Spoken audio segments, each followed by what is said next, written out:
बच्चों स्वागत है आपका आपके अपने YouTube चैनल रोजगार भी सचिन पर। बच्चों आज रीजनिंग की क्लास होगी, मिक्स क्वेश्चन की क्लास 19 इससे पहले करा चुका हूँ। क्लास 20 की ओर चलते हैं। आइए पहले क्वेश्चन की ओर। सभी बच्चे अपनी पेन कॉपी निकाल लेंगे भैया। पहले क्वेश्चन की ओर चलेंगे सभी विद्यार्थी। क्वेश्चन नंबर पहला लिखेंगे भैया, 6 और 7 बजे के बीच घड़ी की सुइयां कब आपस में मिलेंगी। पहला क्वेश्चन है बच्चों आज का, स्पीड बना के चलेंगे कि 6 और 7 बजे के बीच घड़ी की सुइयां कब आपस में मिलेंगी। अब ध्यान देंगे बच्चों, मैंने आपसे बताया था कि जो भी मेरे पास कंप्लीट समय होता है वो पहला वाला होता है। तो 6 और 7 बजे के बीच अगर आप मिलने की बात कर रहे हैं किसी व्यक्ति से तो 6 बजे के बाद में मिलेंगे और 7 बजे से पहले। तो 6 तो कंप्लीट घंटे हैं, तो हमारा उत्तर बच्चों क्या होगा, 6 बजकर। अब कितनी मिनट, देखो मैंने कहा था कि जो कंप्लीट समय होता है वहीं तक की मिनट लेते हैं। तो हम लोग 6 पे कितनी मिनट लेंगे, 5 छंग 30। और मैंने बताया था जो भी मिनट होती हैं उसे कितने से गुणा करते हैं, 12/11 से। तो ये 12 तिया 36, 360/11 और 360 को मैं 11 से भाग करूँगा तो 11 दूनी 22। अब ये देखो ध्यान दो बच्चों, 11 तिया 33, 11 तिया 33, बचा कितना 3 0, 11 दूनी 22, बचे कितने 8। तो बच्चों आंसर होगा 6 बजकर 32 सही 8/11 मिनट पर घड़ी की सुइयां आपस में मिलेंगी। सभी विद्यार्थी जल्दी से कॉपी करें। पहले सवाल का आंसर होगा 6 बजकर यहाँ पर 32 सही 8/11, बिल्कुल करेक्ट आंसर है जी। अगले क्वेश्चन की ओर चलेंगे सभी विद्यार्थी। सवाल नंबर 1 उम्मीद करता हूँ सभी विद्यार्थियों ने कॉपी कर लिया होगा बच्चों। मैं क्वेश्चन नंबर 2 की ओर चलता हूँ बच्चों। क्वेश्चन नंबर 2 पे चलेंगे हम लोग, लिखेंगे दूसरे नंबर का question. Question number 2, question number 2 लिखेंगे बच्चों, दी गई आकृति में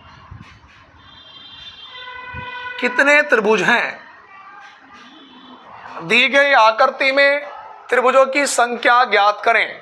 तो बच्चों इसके जो ऑप्शन है, ए ऑप्शन है 5, बी ऑप्शन है 13, सी ऑप्शन है 27 और डी ऑप्शन है बच्चों 48। अब मेरे पास क्वेश्चन में कहा गया कि दी गई आकृति में त्रिभुजों की संख्या ज्ञात करें और एक ई ऑप्शन है इसमें, इनमें से कोई नहीं। अब ध्यान देंगे बच्चों, मैंने आपसे बताया था इस तरह के जब भी त्रिभुज गिनने हो आप लिखेंगे 1 2 और 1 3। देखो आप नंबर लिखेंगे 1 2 और 1 3। अब बच्चों देखो पहला वाला नंबर ये ऐसा का ऐसे ही लिखेंगे और यहाँ पर 1 और 2 3 और बच्चों 3 में 3 जोड़ा तो कितना हुआ 6। अब यहाँ पर ध्यान देंगे 6 और 3 9 और 1 कितना हुआ बच्चों 10। अब हम नीचे से ऊपर की ओर चलेंगे, पहले वाले को छोड़ेंगे दूसरे को लेंगे फिर छोड़ेंगे। जब हम नीचे से ऊपर की स्टार्टिंग करते हैं एक छोड़ते हैं एक लेते हैं। तो हम कितने को लिया 3 को, तो 10 और 3 बच्चों कितना हुआ 13। तो मेरा सही आंसर कितना होगा बच्चों 13 होगा। बात समझ में आ रही है। 2 क्वेश्चन हमारे कंप्लीट हो चुके हैं, जल्दी से सभी विद्यार्थी कॉपी करें। 2 क्वेश्चन कंप्लीट हो चुके हैं। इसका जो करेक्ट आंसर होगा बच्चों कितना होगा, वो 13 होगा। हर बार किसी ना किसी पेपर में छपता है सवाल ये, किसी न किसी पेपर में हर बार। इसके बाद बच्चों मैं क्वेश्चन नंबर 3 की ओर चलूंगा बच्चों, तीसरे सवाल पे। क्वेश्चन नंबर 3 लिखेंगे आप लोग, लिखेंगे 26 जनवरी 2015 को कौन सा दिन था।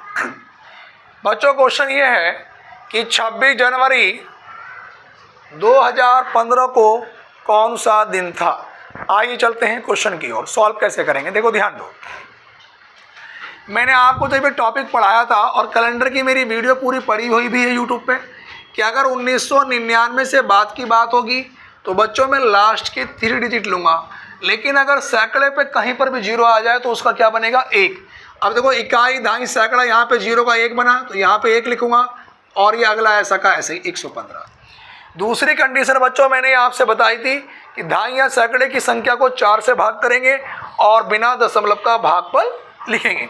अगर मैं 115 को 4 से भाग करूंगा बच्चों तो 4 दूनी कितना बना ये 8, 11 में से 8 घटाया 3 35, 4 अट्ठे कितना 32, 5 में से 2 घटाया 3, तो बिना दशमलव का भागफल कितना निकल के आया बच्चों ये 28। दिए गए महीने की तारीख, तीसरी कंडीशन बताई थी महीने की तारीख कितनी है बच्चों 26। फिर महीने का कोड, जनवरी का कोड कितना होता है बच्चों 0, ये सब मैंने आपको लिखवा रखे हैं। तो 5 और 8 बच्चों 13, 13 और 6 कितना हुआ 19, हासिल कितने लगा 1। अब 1 और 2 3 और 2 5, 5 और 1 6 और 1 169 आया। 7 से डिवाइड करूँगा, 7 दूनी 14, बचा कितना है 2, 7 चौक 28, रिमाइंडर कितना बचा 1 शेषफल, और 0 रविवार का और 1 सोमवार का। जिन बच्चों ने सॉल्व किया है जल्दी से आंसर बताओ बेटा, क्या निकल के आ रहा है, सोमवार ही आ रहा है। हाँ, सही आंसर क्या होगा बेटा हमारे पास इसका सोमवार। सोमवार बिल्कुल करेक्ट आंसर है। देखो जो विद्यार्थी नहीं समझ पाए एक बार फिर विशेष ध्यान दें बेटा, अगर 1999 से बात की बात है तो मैं लास्ट के 3 अंक लेता हूँ, लेकिन इकाई, दहाई, सैकड़े पर अगर 0 आया तो उसका 1 बनेगा, बाकी वो ऐसे के ऐसे ही। फिर दूसरी कंडीशन ये है कि दहाई या सैकड़े की संख्या को 4 से भाग करेंगे और बिना दशमलव का भागफल प्राप्त करेंगे। हमने 4 से भाग किया बच्चों तो 4 दूनी 8, 11 में से 8 घटाया 3, 5 35 बचा, फिर 4 अट्ठे 32 बचा 3, तो बिना दशमलव का भागफल कितना निकल के आया बच्चों 28, वो हमने नीचे लिख दिया। दिए गए महीने की तारीख कितनी है बच्चों 26, वो हमने लिख दी। और बच्चों महीने का कोड, जनवरी का कोड कितना है बच्चों 0। इन सबको हम आपस में जोड़ेंगे, 5 और 8 13 और 6 19, हासिल लगा 1, 2 और 2 4 और 1 5 और 1 6, और यहाँ पे बच्चों कितना आया मेरे पास 1। 7 से डिवाइड करूँगा तो 7 दूनी 14, बचा ये 2 29, 7 चौक 28, और यहाँ पे बचा कितना मेरे पास ये 1, तो रिमाइंडर कितना बचा 1, 0 रविवार का और 1 सोमवार का। तो हमारा जो सही आंसर होगा बच्चों वो क्या होगा सोमवार। इसके बाद में क्वेश्चन नंबर 4 की ओर चलता हूं बच्चों। 3 के बाद मैं क्वेश्चन नंबर 4 पर चलूंगा बच्चों। हाँ भाई, 4 नंबर में लिखेंगे दी गई श्रृंखला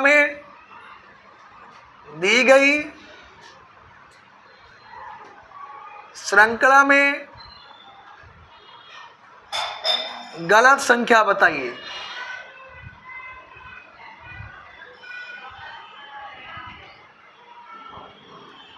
दी गई श्रृंखला में गलत संख्या बताइए बच्चों।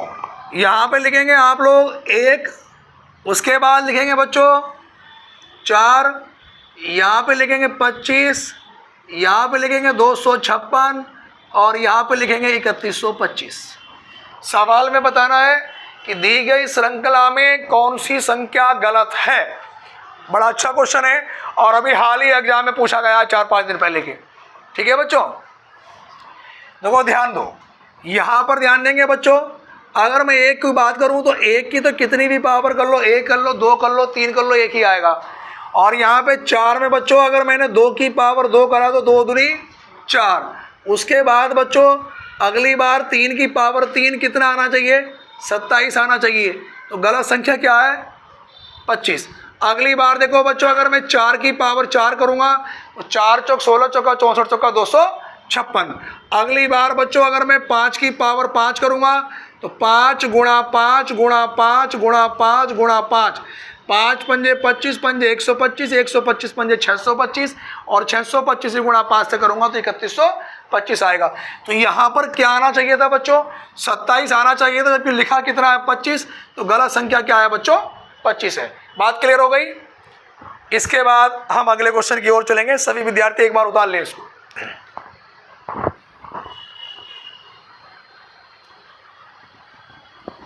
सवाल 4 के बाद 5 पे चलेंगे बेटा। 10 क्वेश्चन कराने हमको पूरे जी। उम्मीद है सब बच्चों ने कॉपी कर लिया होगा। सवाल नंबर 4 के बाद 5 पे लिखेंगे बच्चों। 5वां क्वेश्चन भी यही लिखेंगे कि दी गई श्रृंखला में कौन सा एक पद गलत है या संख्या गलत है, गलत संख्या बताइए। आजकल पेपरों में 1 या 2 क्वेश्चन हर एग्जाम में आ रहे हैं गलत बताने वाले। यहाँ पे लिखेंगे बच्चों 0, 4, 18, 50, सही है। उसके बाद 100 और 100 के बाद बच्चों 180। दी गई श्रृंखला में कौन सा एक पद गलत है ये हमें बताना है। 0, 4, 18, 50, 100, उसके बाद 180, मतलब कौन सा एक पद गलत है। अब आप ध्यान देंगे बच्चों, मैंने आपसे बता रखा बच्चों कि अगर किसी भी सवाल की स्टार्टिंग 0 से हो जाए तो 99% उसमें जो संबंध होता है वो वर्ग या घन का होता है। यहाँ पे हमें दिखाई दे रहा है कि 1 का घन माइनस 1 का वर्ग, तो 1 की तो कितनी भी पावर कर लो, 1 माइनस 1 बराबर कितना आया 0। आगे ध्यान देंगे बच्चों 2 का घन माइनस 2 का वर्ग, तो 8 माइनस 4 बराबर 4। उसके बाद बच्चों 3 का घन माइनस 3 का वर्ग, 27 माइनस 9 बराबर 18। उसके बाद बच्चों 4 का घन माइनस 4 का वर्ग, 64 माइनस 16, 14 में से 6 घटाया 8 और 5 में से 1 घटाया 4। तो कौन सा पद गलत है बच्चों, 50 क्या होना चाहिए था 48। अगला पद चेक करके देखेंगे 5 का घन माइनस 5 का वर्ग, तो 125 माइनस 25 कितना आया 100।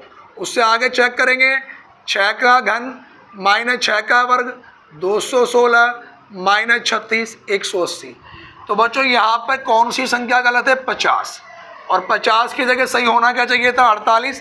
फिलहाल हमसे पूछा गया कौन सा एक पद गलत है, तो हमारा जो सही उत्तर होगा बच्चों वो क्या होगा 50। बात क्लियर हो गई।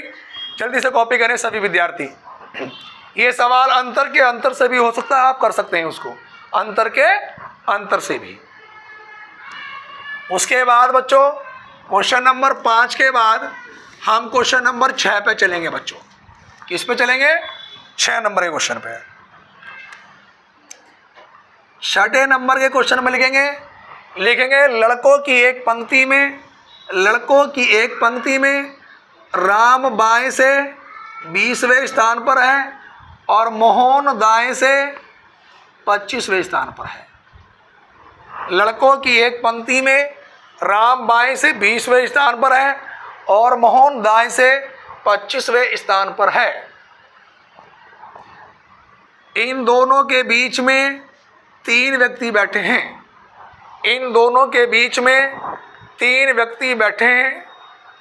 पंक्ति में अधिकतम व्यक्तियों की संख्या ज्ञात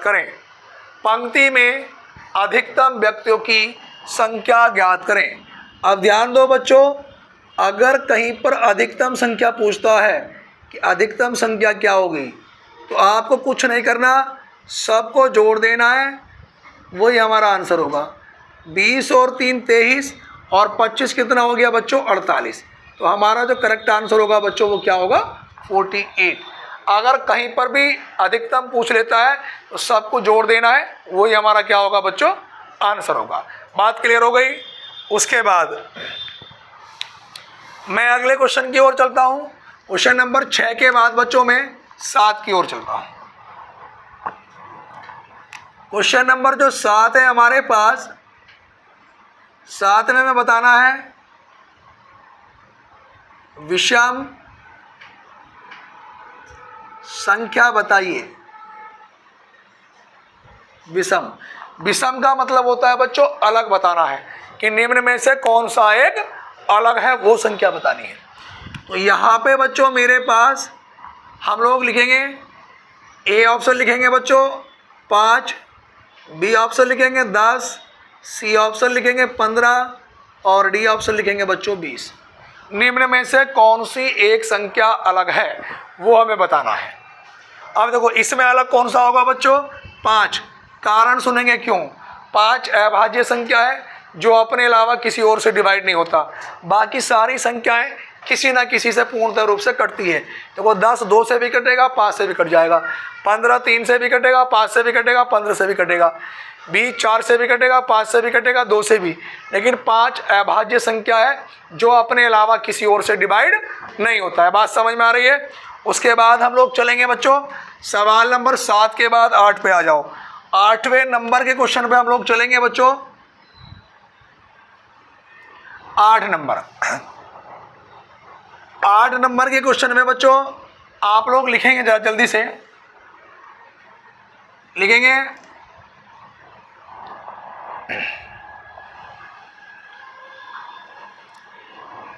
8 नंबर का सवाल लिखेंगे भैया। 24 अनुपात 126 समानुपात 63 अनुपात क्वेश्चन मार्क। ये है बड़ा अच्छा क्वेश्चन है जी। 24 अनुपात 126 समानुपात 63 अनुपात क्वेश्चन मार्क। प्रयास करिए आप लोग करने का। देखो ध्यान दो बच्चों, यहाँ पर ये 24 मुझे किसी ना किसी के वर्ग के आसपास नज़र आ रहा है। अब देखो अगर बच्चों मैं बात करूँगा कि 5 का वर्ग कितना हो गया 25 माइनस 1 कितना हुआ 24। उसके बाद बच्चों अगली बार 5 का घन 125 प्लस 1 कितना हुआ 126।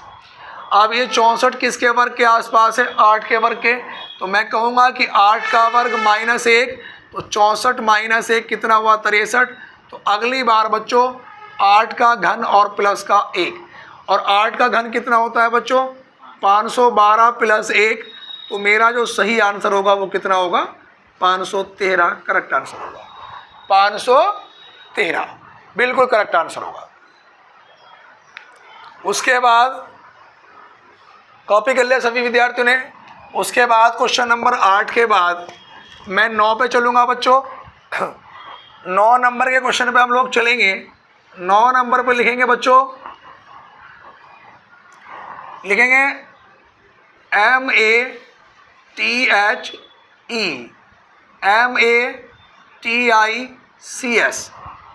शब्द में अक्षरों के ऐसे कितने युग्म हैं। शब्द में अक्षरों के ऐसे कितने युग्म। युग्म का मतलब होता है जोड़े। आप लिख सकते हैं जोड़े जिन्हें पेयर बोलते हैं।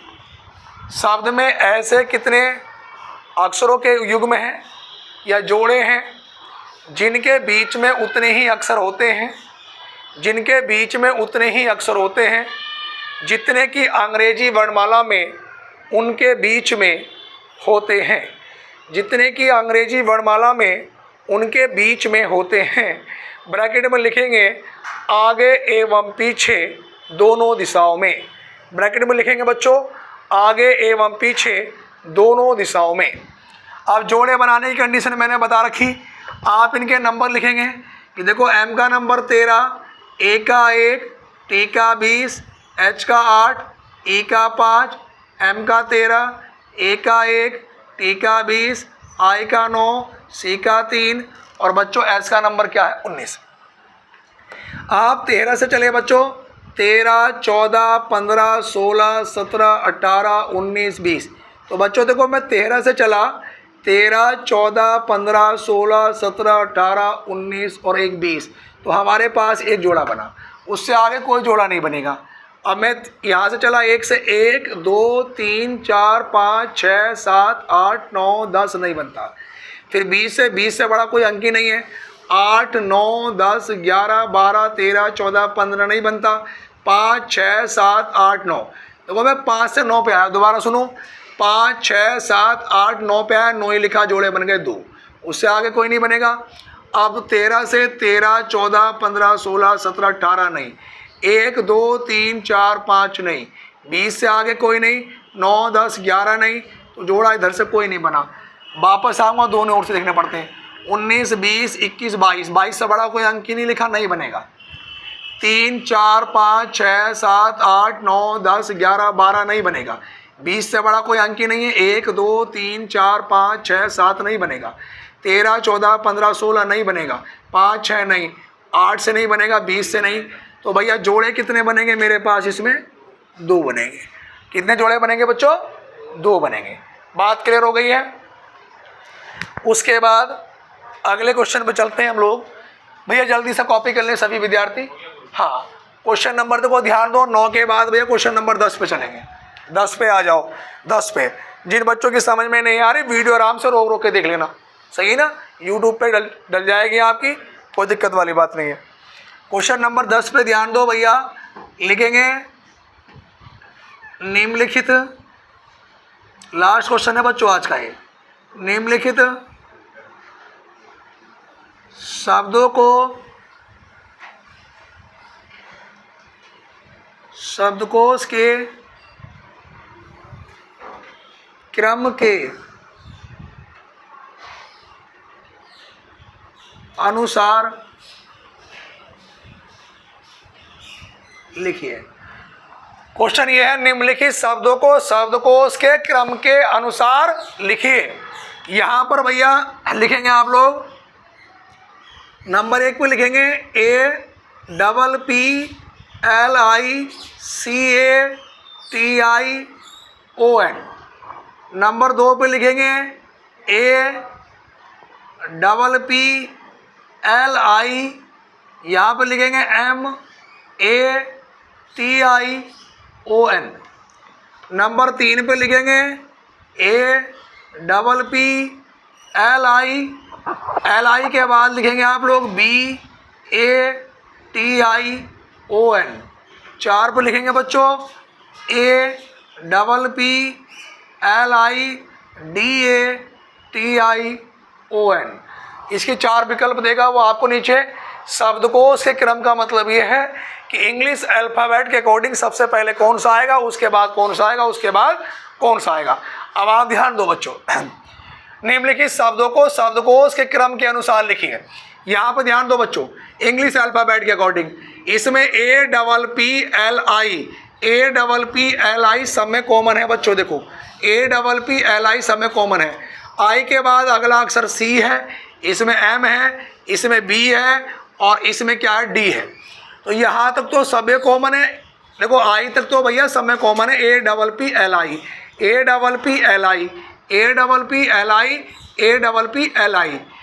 इसमें M है, इसमें D है, सही है, इसमें B है और इसमें C है। तो पहले कौन सा वाला आएगा, B वाला। और B वाले का जो नंबर है बच्चों वो कितना है मेरे पास, ये 3। अब देखो I के बाद इसमें C, इसमें M, इसमें D, तो पहले कौन सा आएगा, C वाला। और C वाले का नंबर कितना है बच्चों, 1। इसमें देखो I के बाद M और इसमें D, तो पहले कौन सा आएगा, D वाला, इसका नंबर 4 और बचा कौन सा बच्चों, 2। तो 3 1 4 2। बच्चों आज की क्लास यहीं तक होनी थी, अगली क्लास कल कराएंगे। और सभी बच्चों से एक छोटा सा अनुरोध है कि ये वीडियो हमारी ज़्यादा से ज़्यादा शेयर किया करो बच्चों। जिन लोगों ने अभी तक हमारे YouTube चैनल को सब्सक्राइब नहीं किया बच्चों, वो जल्दी से हमारे YouTube चैनल को सब्सक्राइब कर लें और बेल आइकन को भी जरूर दबाएं। धन्यवाद।